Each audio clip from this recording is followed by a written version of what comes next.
देखते हैं how to make discount factor table. तो ये जो डिस्काउंट फैक्टर टेबल है ये भी आपको बनाना आना चाहिए, क्योंकि ये जो फाइनेंशियल मैनेजमेंट में न्यूमेरिकल आएंगे आपको, खास करके ये वाला कैलकुलेशन ऑफ प्रेजेंट वैल्यू, तो उस समय इस टेबल की बहुत ज़्यादा ज़रूरत पड़ेगी।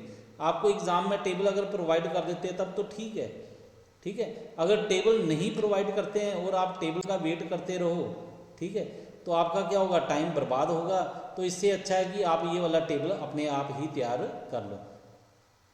तो ये टेबल जो है ऐसे देखोगे आप, देखने में तो आपको लगेंगे कि बहुत मुश्किल है, इनको कैसे याद करें क्या करें, तो आपको याद करने की ज़रूरत नहीं है, ये अपने आप तैयार कर सकते हो, ठीक है। आप अपने पास क्या करो, कैलकुलेटर पकड़ो, मैंने भी कैलकुलेटर अपने पास रख लिया है। अब कैलकुलेटर के साथ हम क्वेश्चन को करते हैं, देखो कैसे करना है हम लोगों ने। तो ये जो डिस्काउंट फैक्टर टेबल है मैं करूँगा, ये जो रेट दिया हुआ है 10%, मैं इसके हिसाब से करूँगा। 6% और 8% वाला आप खुद करना, ठीक है। और वैल्यू जो है इसके साथ टैली कर लेना कि वैल्यू यही आ रही है कि कुछ और आ रही है, ठीक है। हाँ, ये हो सकता है कि पॉइंट में फ़र्क हो सकता है कहीं पे लास्ट में जाके, तो वो हमने राउंड फिगर कर दी है, इसलिए ऐसा जो फ़र्क आएगा वो इसलिए हो सकता है, ठीक है। नहीं तो वैल्यू क्या है, बिल्कुल सेम टू सेम आएगी, ठीक है। तो अब मैं 10% के हिसाब से करता हूँ, आप भी अपने पास कैलकुलेटर रखो, मैं भी अपने पास कैलकुलेटर रख रहा हूँ। तो देखो फिर कैसे करेंगे हम लोग। सबसे पहले क्या करो, कैलकुलेटर आपने ऑन कर लिया है, सबसे पहले बटन दबाओ 1 का, 1 लिख दिया हमने, ठीक है। इसके बाद आपने बटन दबाना है डिवाइड का, डिवाइड का बटन दबा दिया। उसके नीचे आपने डिवाइड के बाद आपने क्या करना है, अब बटन दबाना है आपने 1.10। तो 1.10 कैसे आ गया, 1 तो 1 आ गया, और ये जो 0.10 है ये रेट ऑफ इंटरेस्ट का है, 10% कहा है, तो हमने लिख दिया 10/100 करके 0.10, ठीक है। लेकिन अगर 8% होता तो आपने लिखना था 1.08, 1.8 नहीं लिखना, 1.08 लिखना है। और जब 6 है तो 6 के लिए आप क्या लिखोगे, 1.06, ठीक है। तो अब हमने क्या किया, पहले 1 लिखा, फिर डिवाइड किया, फिर डिवाइड के बाद हमने 1.10 कर दिया। अब हम क्या करते हैं, इज इक्वल टू का ये जो बराबर का बटन है इसको दबाते हैं, देखते हैं क्या आता है हमारे पास।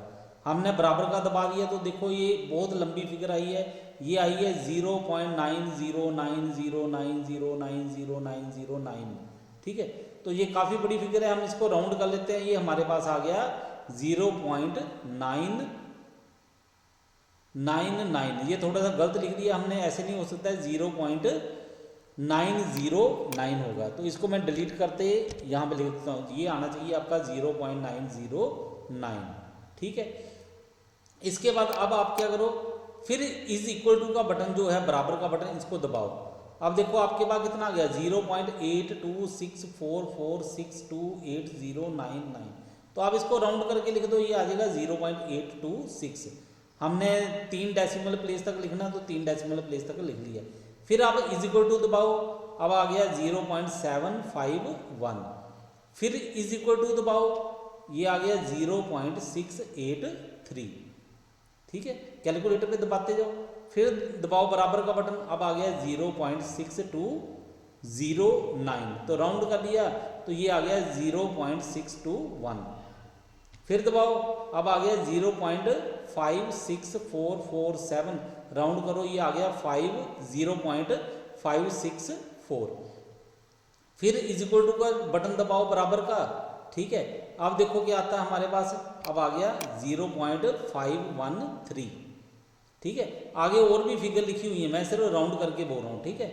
इसके बाद फिर इज इक्वल टू का बटन दबाओ बराबर का, अब आपके पास आ गया 0.467। ऐसे क्या लिखा है, ऐसे लिखा हुआ है, आप कैलकुलेटर पे पढ़ के देखो, 0.4665073801 हमने इसको राउंड कर लिया, हमने लिख दिया 0.467। इसके नेक्स्ट फिर इज इक्वल टू का बटन दबाओ, अब आ गया आपके पास 0.42409, तो राउंड करके हमने लिख दिया 0.424, ठीक है।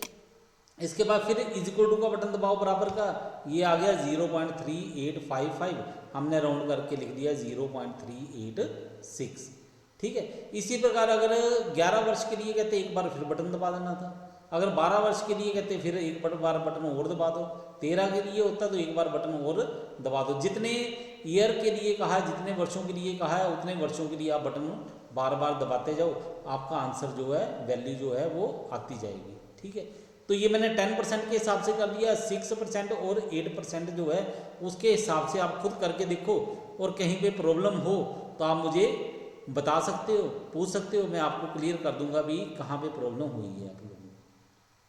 तो ये टेबल बहुत ही आसान है, सिंपल सा है बनाना। ठीक है, ऐसे दिखने में लग रहा है कि बहुत मुश्किल है, बिल्कुल आसान है, आप खुद बना सकते हो। टेबल का आपको वेट करने की पेपर में ज़रूरत नहीं है, आप सीधा क्वेश्चन को हल करो, आप टेबल बनाओ और क्वेश्चन को सॉल्व कर लो। ठीक है, इसी प्रकार आप और भी टेबल बना सकते हो अगर रेट ऑफ इंटरेस्ट आपको और दिया हुआ है। और क्या मतलब 2% भी हो सकता है, 3%, 4%, 5%, इस प्रकार से कोई भी रेट ऑफ इंटरेस्ट दिया है तो आप उसके लिए भी इसी तरह से ये जो टेबल है आपका वो तैयार कर सकते हो। ठीक है, यानी कि डिस्काउंट फैक्टर टेबल।